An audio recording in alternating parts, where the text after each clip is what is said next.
And one of them was obviously mis-selling interest rate hedging products under false pretenses and often under duress as a condition of continued funding support. But another one might be the removal of overdraft facilities at 48 hours notice. Others could include arbitrary changes to the terms and conditions on loan agreements, including hiking up interest rates, adding charges, and dramatically shortening loan maturities. Another would be to lose, inverted commas, and then recreate, inverted commas, lending agreements with more onerous terms for the business customer. Another would be to place totally false valuations on the customer's commercial property assets, which might be a warehouse, could be a factory, it could be an art gallery, it could be any number of things.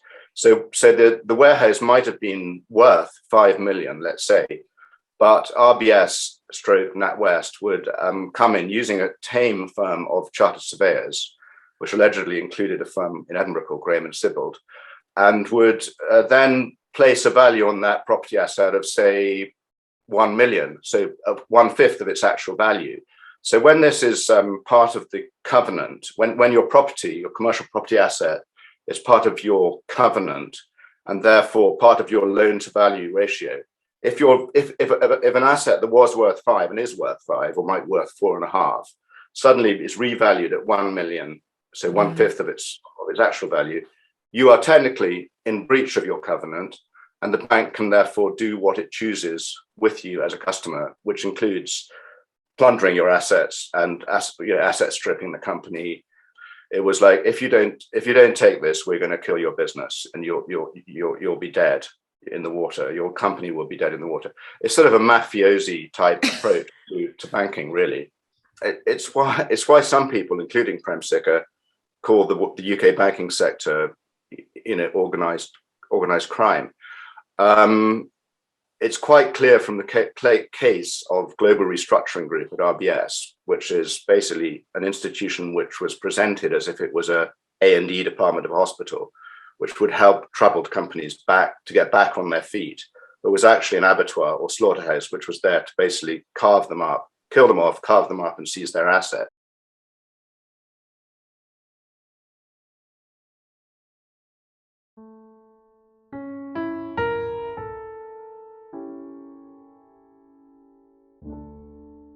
What are the kinds of things that you should look out for if you don't want to get caught up in one of these frauds? Well, first of all, I'd say choose the right bank, because some banks are less likely to do these sorts of things than others. How would you know, Ian? Are you willing to say who a good bank, which banks are good? Well, no bank is 100% clean, but from what I've heard, Handelsbanken, which is a Swedish bank, which I think has about 150 branches in the UK now, is meant to be better, and it incentivizes its staff in different ways and doesn't pay bonuses. So there is a view that Handelsbanken is more ethical as far as business lending is concerned. The cooperative bank was supposed to be more ethical, but I'm not really sure to what extent it's now lending to businesses. But most of the other banks would go on a sort of gradient of sort of pretty bad to really awful, in my view. And the pretty bad ones would include Barclays and HSBC, and the really awful ones would include NatWest, which also includes Royal Bank of Scotland and Ulster Bank, and Lloyds, which includes Bank of Scotland. But Clydesdale, I forgot to mention, which was very active in the SME lending space, is now called Virgin Money, and that has a pretty awful record as well, as far as these sorts of things are concerned. And those banks are the ones that I think most people would actually think that they might go to, because they've been high street banks in the UK for years and years, haven't they? I mean, NatWest, Lloyds, those are the ones that we've all been to, we've all banked with, presumably, over the years. Yes, well, they've sort of all turned a bit after about the 90s, probably, when the obsession with driving up shareholder value became the sort of core purpose of a bank, probably in the mid-80s from the mid-80s onwards. The idea that the business borrower was a partner, which was the traditional idea of business/bank relationships, really started to go out the window, and it started to be more that the bank, well, basically the business customer had to start being more wary of what the bank was playing at and what sort of products it was offering and whether they would be in the customer's interests. Big companies are okay at this. Big companies actually have a much greater ability to sort of ensure they're on top of things, to ensure they understand the products they're being sold. They have their own treasury departments, et cetera, et cetera.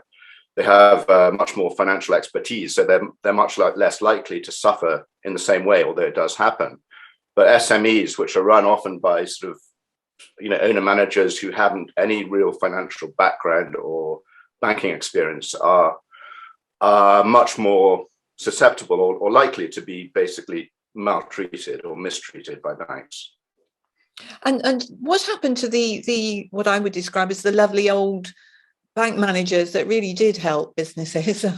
We were lucky enough. Did they get rid of them, or yeah, well, I mean, I know a lot about RBS because I've written a book about it. But in roughly, it was roughly in the 94 onwards, they had a project called Columbus, which was basically to set a new course for the Royal Bank of Scotland group. And one aspect of that was basically getting rid of the grey-haired bank managers and introducing shiny suited salespeople into the branches instead, and basically emasculating the branches and removing all power over decision making from the branches and centralizing the decision making in call centers and or computerized centers in Edinburgh or elsewhere, Manchester. So there was a process of deliberately emasculating the whole structure of banking, which was based around trust and based around these long-serving individual managers who knew their communities, and replacing them with basically salespeople on 20 grand a year, whose main, well, probably more actually, whose main role was to basically sell more products, however good or bad these would be for customers. So yeah, that generation of bankers went out in the 80s, unfortunately. Well, it depended on the bank, but it went out in various stages from the 80s to the early 2000s. Well, one of the interesting questions is, what are the different ways in which banks can maltreat their customers? What are the different kinds of maltreatment that they can go for? Are there classes of problem that you can run into with banks that cluster together? Well, I mean, I made a list because the bank that I've really been following the most, apart from HBOS / Lloyds, is the Royal Bank of Scotland, which changed its name to NatWest in 2020. And there were a number of things they were doing to sort of exploit rather than help their business customers. And one of these was selling interest rate hedging products, which include collars and swaps and other things along those lines, under false pretenses and often under duress as a condition of continued funding support. So RBS would basically tell its customer, look, we are going to pull all your funding, we're going to essentially bankrupt you because we'll pull all your borrowings within a certain number of days, unless you agree to one of these interest rate hedging products. So they were massively missold, particularly from about 2003 to about 2011 by RBS and other banks. So that's, probably one of the biggest areas was the missale of interest rate hedging products by all the high street banks to small businesses between those dates. And just to understand that, not being a finance person myself, what's the risk with a hedging product of that sort? Well, if interest rates fall, then the customer basically is saddled with almost crippling. I don't fully understand the mechanics of interest rate products. You need almost a PhD in astrophysics. I suppose that's part of the point, isn't it? Yes. Yeah. how they actually work. But the effect of them, if interest, I mean, they're sold as basically ways of what's the word about interest rates? Maintaining your interest rate at a relatively comfortable level. Should interest rates rise, fixed rate, that's it. It's missold as a form of fixing your rate. Right. But in reality, if the interest rate falls, your company will be saddled with crippling interest rate payments, which could be into, when you were expecting to pay something in the tens of thousands, you could suddenly be paying them into the hundreds of thousands, if not millions. And secondly, what they didn't actually say about these interest rate hedging products was that the break costs were extraordinary. So if you wanted to rebank because you're unhappy with the bank you were using as a small business, you would be saddled with extortionate break costs. So there was a couple of basically these products, and it's been well documented. They were obviously missold by the banks because the banks didn't explain the risks, and they did cripple hundreds of thousands of SMEs in the UK, and they ended up basically being really something which was essentially parasitic on the business and killing the business in many cases. So that's a classic example of a product that the banks were misselling to their SME customers. So we're talking that they were doing this with, if in a local town in all around the country, you might have a small business, Yes. and you might go into your high street bank, which, I mean, when years ago, the bank manager was one of the most important people in a town. Yes. I remember there were the lawyers and the magistrates and, the bankers. The bank manager, they were relied upon to give good advice, weren't they? Yeah. You would never have expected to find that you were going to be clobbered by the bank. The banks were essentially trading on 300 plus years of trust, which Yes. they built up through being trusted business partners and trusted service providers. So 3 centuries of trust they built up. It wasn't totally unblemished, but they were trading on that 300 years of good reputation and trust.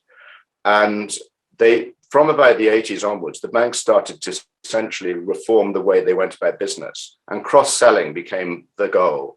So someone who had a small business banking account they wanted to enhance the profit they were earning from that customer by, for example, selling them insurance or interest rate hedging products or other add-on things.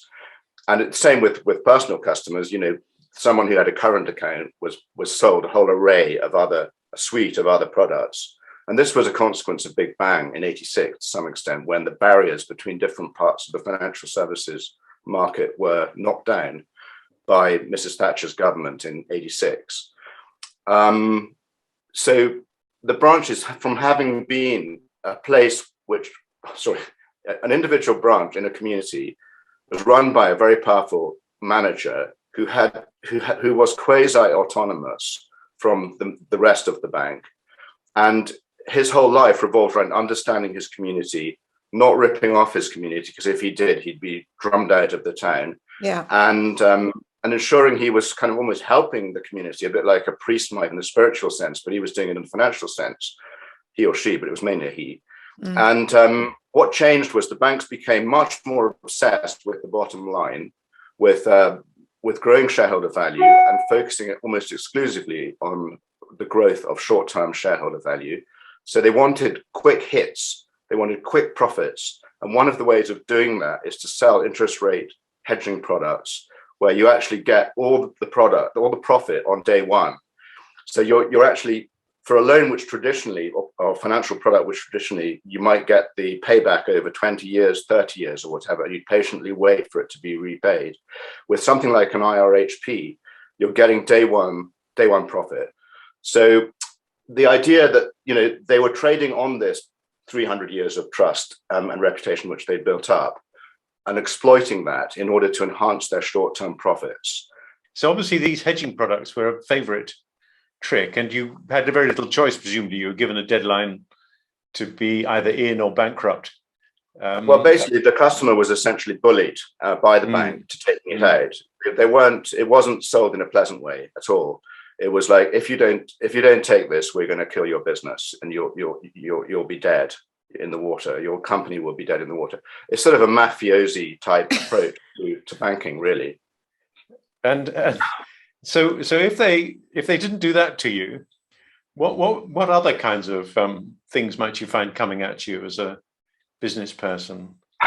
Well, I had a list here, which I hope you don't mind me referring to, but no. I've done a list of the ways in which Royal Bank of Scotland would move people into its so-called global restructuring group, which was a key part of the bank between 2009 and 2013. And one of them was obviously mis-selling interest rate hedging products under false pretenses and often under duress as a condition of continued funding support. But another one might be the removal of overdraft facilities at 48 hours notice. Others could include arbitrary changes to the terms and conditions on loan agreements, including hiking up interest rates, adding charges, and dramatically shortening loan maturities. Another would be to lose, inverted commas, and then recreate, inverted commas, lending agreements with more onerous terms for the business customer. Another would be to place totally false valuations on the customer's commercial property assets, which might be a warehouse, could be a factory, it could be an art gallery, it could be any number of things. So the warehouse might have been worth 5 million, let's say, but RBS / NatWest would come in using a tame firm of chartered surveyors, which allegedly included a firm in Edinburgh called Graham and Sibbald, and would then place a value on that property asset of, say, 1 million, so 1/5 of its actual value. So when this is part of the covenant, when your commercial property asset is part of your covenant and therefore part of your loan to value ratio, if an asset that was worth 5 and is worth 5 or might be worth 4.5, suddenly is revalued at 1 million, so 1/5 of its actual value, you are technically in breach of your covenant, and the bank can therefore do what it chooses with you as a customer, which includes plundering your assets and asset stripping the company, et cetera, et cetera. And that was quite common with RBS in the period I mentioned, 2009 to 2013. It's well documented. So they were working with valuers then? They were working with bent valuers. Would that be a fair description? Yeah, they had a lot of professional services people in their pockets. These could obviously include lawyers, they could include chartered accountants, they could include chartered surveyors. And in many cases, these firms, in my view, were, inverted commas, bent to the extent that they would go along with whatever the bank wanted because the bank was their biggest source of revenue. So the biggest fee payer to, say, PwC might be a bank like RBS. And so it tends to have a loyalty to that bank because, just for the sake of argument, if it's earning, I don't know, if a law firm is earning, let's say, 40% of its revenue from Lloyd's banking group, it might be more likely to slightly bend the rules to help that institution in ways which are deleterious to the interests of the bank's customers. There are 2 or 3 things coming up. One is, presumably there are regulators who might have intervened with some of this. Yeah, well, you'd have thought so, but unfortunately, we had an utterly useless financial regulator in the UK called the Financial Services Authority, whose chairman, Sir Callum McCarthy, he believed markets were efficient. He believed that shareholders would ensure banks behaved, and he was in the Chicago School of efficient markets hypothesis, etc., etc. So he didn't really intervene. And also commercial lending isn't actually regulated in the UK, whereas personal lending to individuals is regulated. Commercial lending, which is to businesses, is not regulated. So that's a key factor. I mean, Prem Sikka, who's a professor of accountancy, could talk to you for hours about this, but basically the whole regulatory system in the UK is seriously flawed. And many of the regulators, and I would say the one that regulates chartered surveyors is an example, are basically more like lobby groups for their profession. Their interest is to enhance the prospects and the position of their profession. So chartered surveying, law, or accountancy, there is a danger that the regulators are far more interested in promoting the interests of their profession, so-called, than in ensuring ethical standards are upheld. Well, that's certainly one issue. The other thing that occurs to me is that these things can't happen without people kind of discussing and agreeing what they're going to do.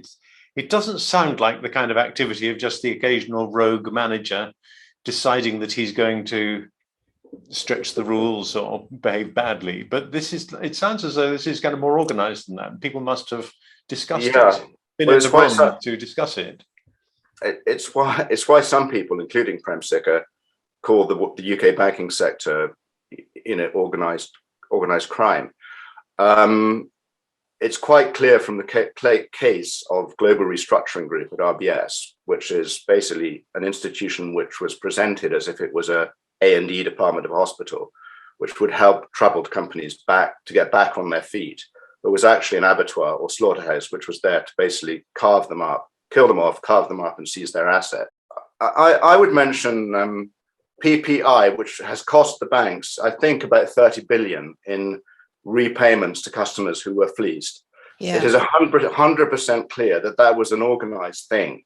They basically missold a redundant insurance products to personal borrowers on a huge scale in order to up their profits from the 80s onwards, and Lloyds Bank started it.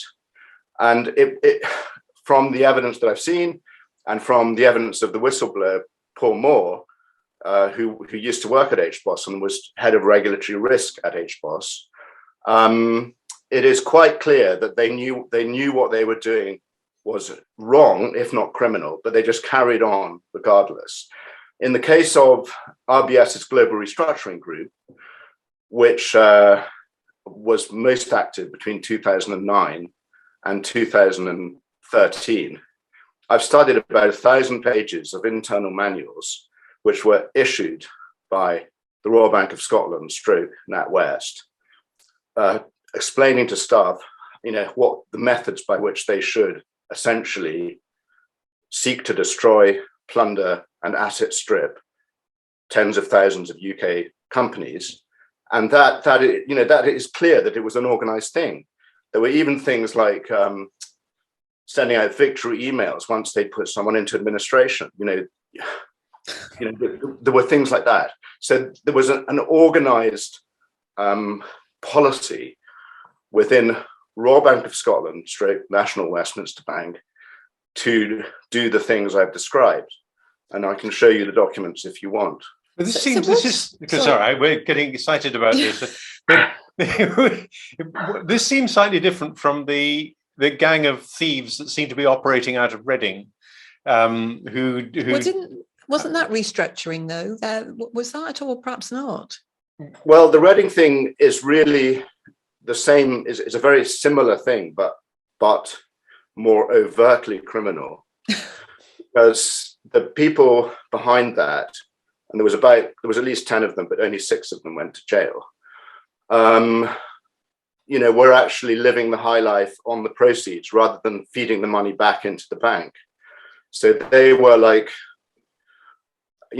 they were taking it to extremes perhaps, and that's probably why they ended up in jail. Right. Yes. Not a good look. They've gone completely rogue.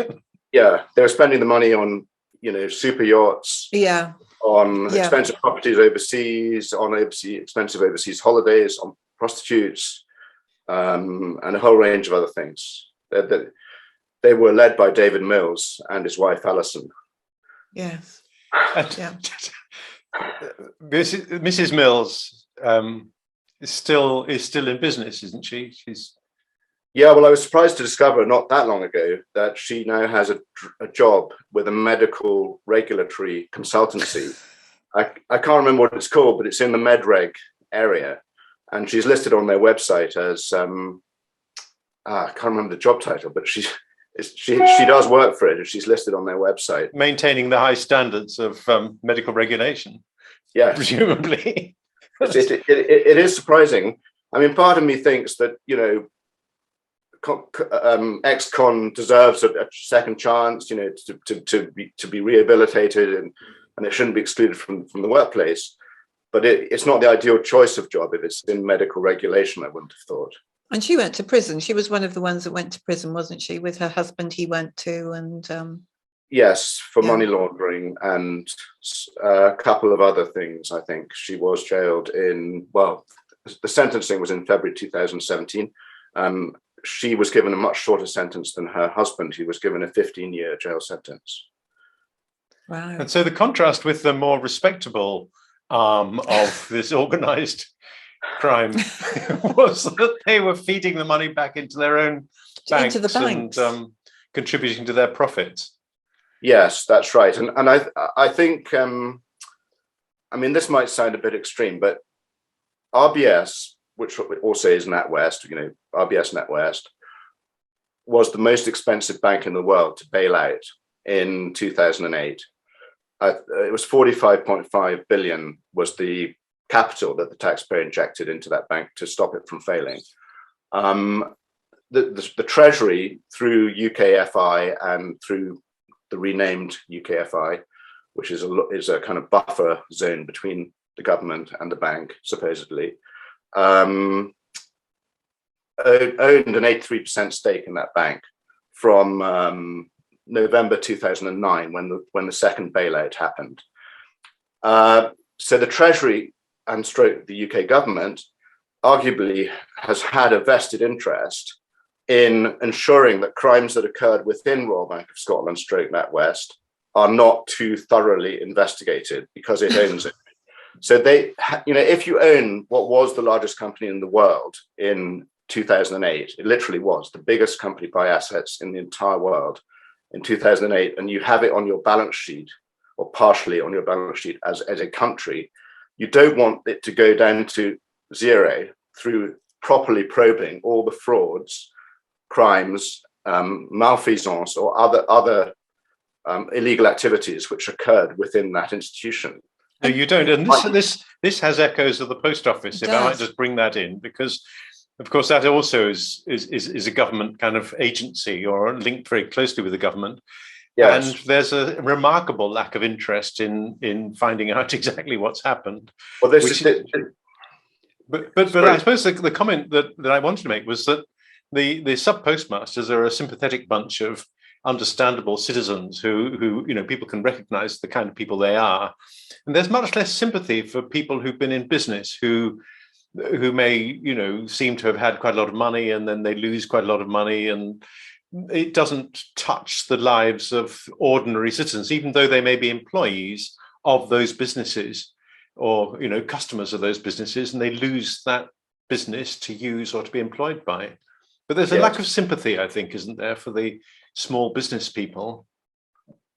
I think there's a degree of truth in that, but to some extent there are lots of parallels. Sub postmasters were small business people in their own right. They weren't employees of the post office. They were running small businesses. And I've spoken to probably 100 SME owner managers over the past 9 years since I first became aware of the RBS scandal. And some of them deserve a lot of sympathy. Oh, because absolutely, yes. There are some, yes, who were running 100 million turnover businesses who got brought down by the banks, and for whom one might have less sympathy. I don't know whether that. I wasn't arguing that they don't deserve the sympathy. I was suggesting that they might get it. The general public might be less sympathetic to a high-flying property developer who used to have 3 Bentleys and a sailing boat in the Dalmatian Sea or something, and he has to sell 2 of the Bentleys and has to has to charter out his boat. They're not going to win. They're not going to secure as much sympathy in the media or from the general public. But just to go back on something else, which I wanted to say, if you don't mind, the Treasury there are a lot of parallels here, because the Treasury organized something called the Asset Protection Scheme, which was a £300 billion insurance policy, supposedly, for supposedly bad debts and less good assets, or assets which were less likely to pay back their loans, companies which were less likely to be able to pay back their loans. And this thing was created as part of the bailout of RBS, stroke NatWest, in early 2009. And it was signed off by the Chancellor of the Exchequer then, Alistair Darling. And it was this thing, the Asset Protection Scheme, which is quite nebulous and hard to explain exactly how it operated. But it was that thing which essentially drove RBS stroke NatWest to do what it did to tens of thousands of small businesses. So that means the government is even more closely wrapped up in the scandal than most people are aware of. And it is probably why the scandal, that the government has been so determined to bury the GRG scandal, right? Because it essentially drove it. And would these crimes, or frauds, whatever you want to call them, would they have been going on at the point that we all owned the bank? Yes, they were. I mean, it continued. The bulk of the activity and the most egregious activity occurred while the bank was state-owned from 2009, because it was bailed out in 2008 in October, finally completely bailed out in November 2009. And the bulk of the activity happened while it was state-owned, or majority owned by the British state. Wow. That's appalling, isn't it? When we talk about the government, I guess we're really talking about civil servants, because politicians come and go, may not have much grasp of their department as they pass through from one ministerial job to another. But there are people within Whitehall who are continuously involved in these kinds of businesses because they're attached to the Treasury or whichever department. Yeah, there's a number of it who I'd love to interview, like Nick Macpherson, who was the permanent secretary to the Treasury while this thing was being set up, and a guy called Tom Scholar, who was his underling, who then took over as permanent secretary. So they would be people I would certainly wish to interview about why they were happy with the Asset Protection Agency and the Asset Protection Scheme to drive such widespread malpractice in the banking sector. I'd very much like to speak to those two and others, obviously. But there was a separate board within the Treasury to run the Asset Protection Scheme. And one of the worst things about this is that the liaison officer at the Treasury, civil servant, was a man called Nihil Rathley. Sorry, I'm not very good at his name. Nihil Rathley. And he is now the same man who was basically the liaison officer between the Asset Protection Scheme, which was driving malpractice within RBS on a huge scale, and the HM Treasury. And he is now the chief executive of the regulator, which is called the Financial Conduct Authority. So the same guy who was the liaison man between this dodgy agency, which was driving huge, vast-scale malpractice within RBS, stroke NatWest, a Treasury civil servant at the time, was liaising between HM Treasury and the Asset Protection Scheme. So we have a problem of poachers and gamekeepers, with nobody, as far as I can make out, overseeing that, who knows enough about it to be in control of it.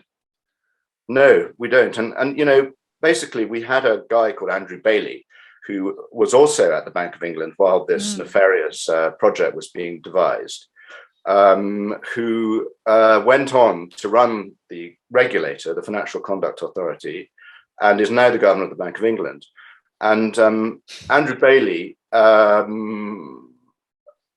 basically, in my view, and I say it in the latest edition of my book, Shredded, he was the guy who misrepresented or lied about a report that had been done by an independent body called Promontory into the RBS GRG scandal. So A, he lied about that on 4 separate occasions, misrepresenting it and downplaying the findings. And B, he killed off the second part of the investigation, which was supposed to look at who was controlling it within RBS and outside RBS, because it would have been rather embarrassing for him. And C, he ensured that no measure, no punishment, or any sort of penalties or remedies were required. And so, the whole thing was a complete stitch up, in my view. Basically, his priority from the moment the thing surfaced, which was when a guy called Lawrence Tomlinson did his initial investigation for the Department of Business Enterprise, Innovation and Skills in November 2013, the sole focus, as far as I can see it, of Andrew Bailey, who's now the governor of the Bank of England, was to minimize the scandal and seek to sweep it under the carpet of the regulator, the Financial Conduct Authority. Has anybody been successful in getting a payout or some remedy? Yes. Yeah, well, there are signs. I mean, there were signs of very limited offers of compensation stroke financial remedies from RBS at certain stages. And I do know of 1 or 2 people who have received compensation in some form or another. But obviously, it often involves court cases. It often involves settlements on the courtroom steps. And does it also involve NDAs? Yeah, they can also come into play. Yeah. Well, Jill, as a lawyer, was explaining to me the other day, there's a kind of hierarchy of offensiveness of crimes that the... Well, only because I was saying this was something I'd read. But nonetheless, committing the crime is bad.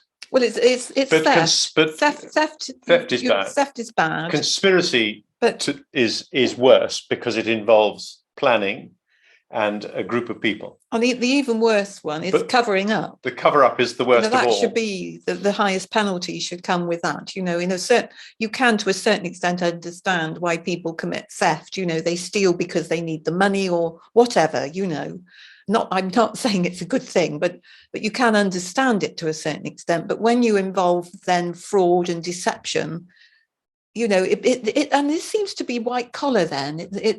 I've represented a lot of people who've been thieves, but they haven't had any money or very little, and they couldn't survive very well.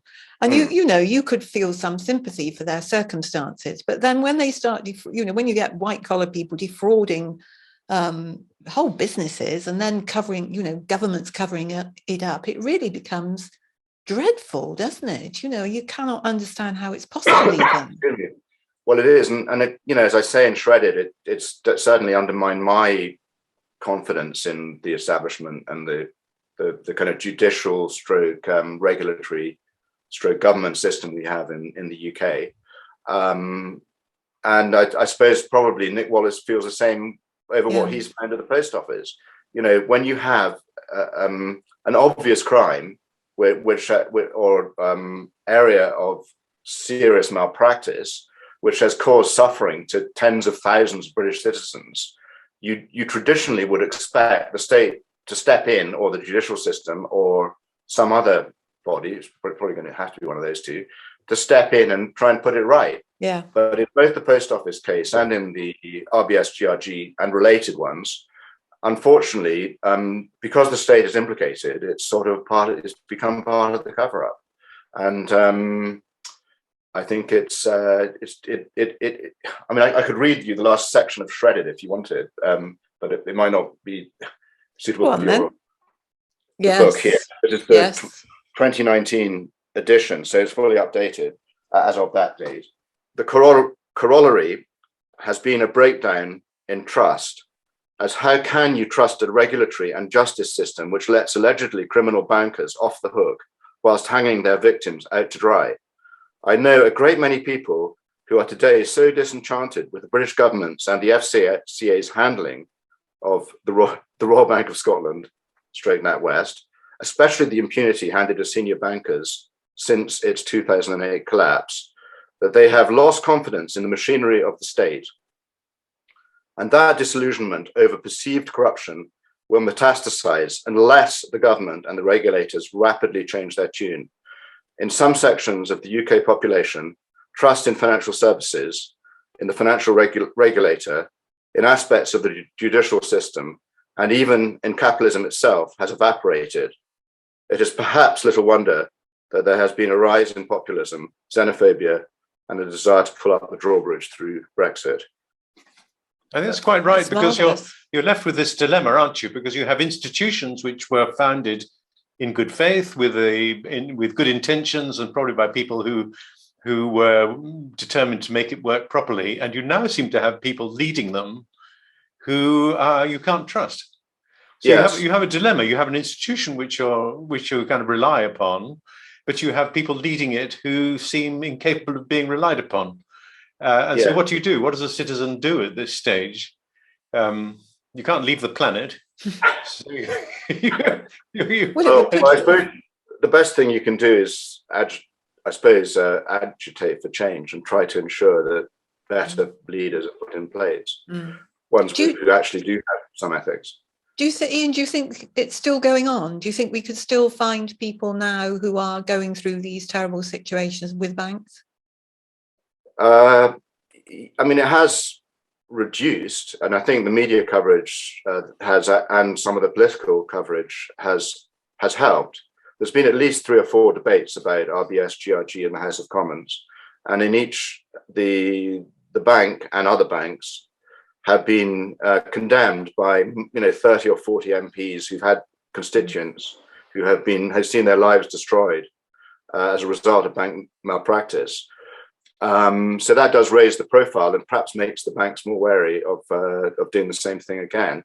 But and so does the media coverage, I think, to some extent. But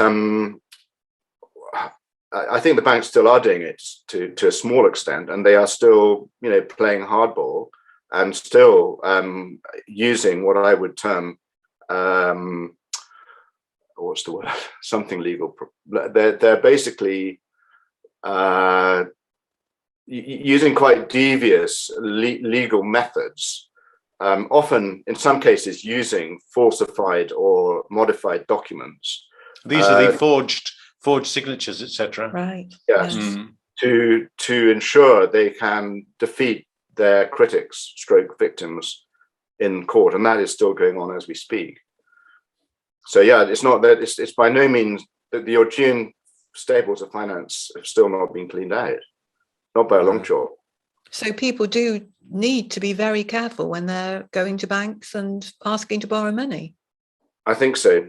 And to go back to the beginning, I mean, there should be a proper grading of banks according to their ethical values or their perceived ethical values. And as I was saying earlier, there are some which are less likely to engage in this sort of activity, and some which are more likely. So yeah, people need to know that.